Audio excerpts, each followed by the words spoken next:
I was walking around the city the other day, and it was so quiet you could have heard a window being smashed. It's strange, really. I suppose a lot of people are like windows. So many are see-through. So many get smashed. And so many wander around with the glaze looked over them. Are you like a window? Is your life a pain?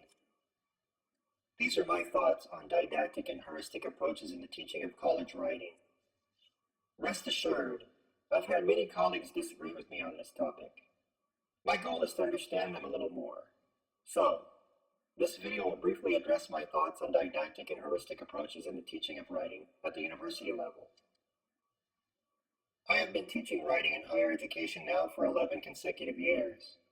I have taught freshman composition, introduction to literature, technical and workplace writing courses at Texas A&M in Corpus Christi and at the University of Texas in El Paso.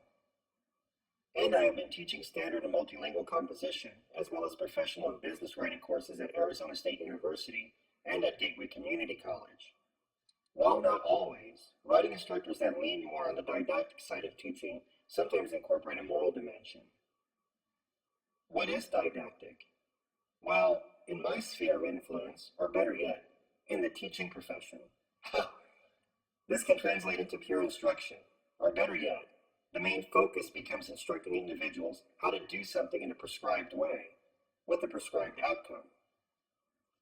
This can translate in various ways, such as in the assignments, discussions, activities, sample readings, and even how an instructor talks to and treats their students.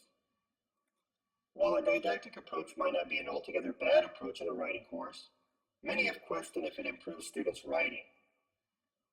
When I first started teaching writing, I did rely on more of a didactic approach.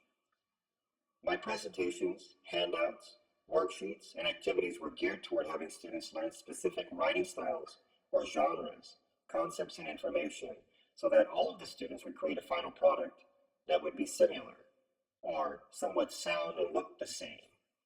Perhaps this isn't a fair assessment of this particular approach.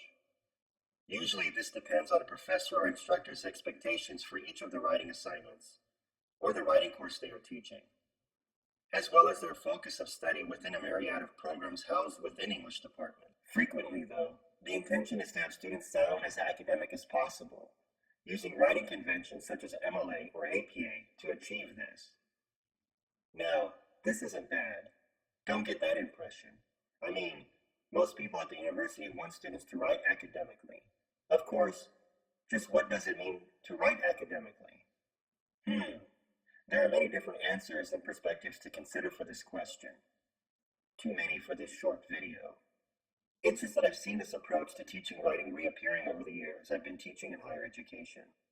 The focus is usually on the final product, which is the final draft of the paper. But there is more to it than that, such as with the notion of how certain teaching strategies are supposed to transfer information and knowledge. There is also the question if this approach improves students' writing. The other approach I'd like to address is a little different: heuristics. So what is heuristics?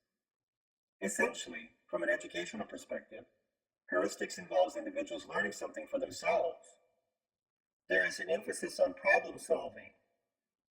In a writing course, professors and instructors might employ heuristics in various ways. For instance, providing students guiding questions to consider when researching their topic or argument. In terms of writing, designing assignments and structuring the class in a way that allows students to view genres, explore techniques, and audience are crucial elements. Once again, this will depend on the kind of writing course, assignments, and the professor and instructor's preferences. Now, this approach might seem a little frustrating to many students. Many might feel as if true guidance is lacking, or that the teacher is too hands-off in their teaching style. Some might want to be told exactly what to do for each writing assignment. Of course, I am not suggesting that a heuristical approach to teaching writing includes having no guidelines or expectations. Of course they do. And there is still an emphasis on a final draft or product. Just a little different way of getting there than from a didactical approach.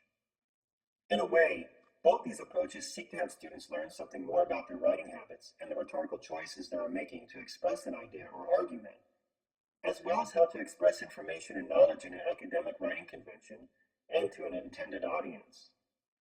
I suppose a lot of this has to do with the professor or instructor's background and understanding of writing, which is old news to those who are familiar with this topic. I'm in the process of writing my first composition textbook, and I have noticed over the years leading up to this point how I've blended these two aspects in my teaching, in a way. I have even created an explanation for students. The link to this explanation is in the description. Essentially, I do a mixed approach, incorporating a switching between didactical and heuristical, depending on what the students and assignments require. When I first started graduate school, I read Rich Haswell's book, Gaining Ground in College Writing, Tales of Development and Interpretation, 1991. I liked the careful method of study applied by Haswell in his research and his attention to detail. One of the conclusions of Haswell's research was that students mature as writers over time. That one semester, however long that may be, might not be sufficient time for a student to vastly improve their writing, no matter what approach the professor or instructor takes. So, some of the core tenets important to me was to create a learning environment for students to experience various genres, writing conventions, and understand the rhetorical choices they were making in their writing. Perhaps many other instructors share these core tenets. Still, I hate to speak for everyone. Of course, Haswell presented much more in his book than that. He provided an entire framework for studying students as they mature as writers in a college setting. Haswell's longitudinal study helped me understand how I would approach teaching my first set of writing courses at Texas A&M in Corpus Christi. The minimal marking technique is one that I have continued to use as well as expand on. I now focus more on formative assessment and offering students the option for instructor feedback. So, with that said, we have reached the end. But before I leave you, I have one final thought that I'd like to share with you. Of all the creatures in the cosmos, how come the moth is so stupid? It hates the light. It only comes out in the dark. And then it spends all night beating itself silly. And where? Against the light bulb. So if any of you dumble moths are listening, come out in the day. There's light everywhere.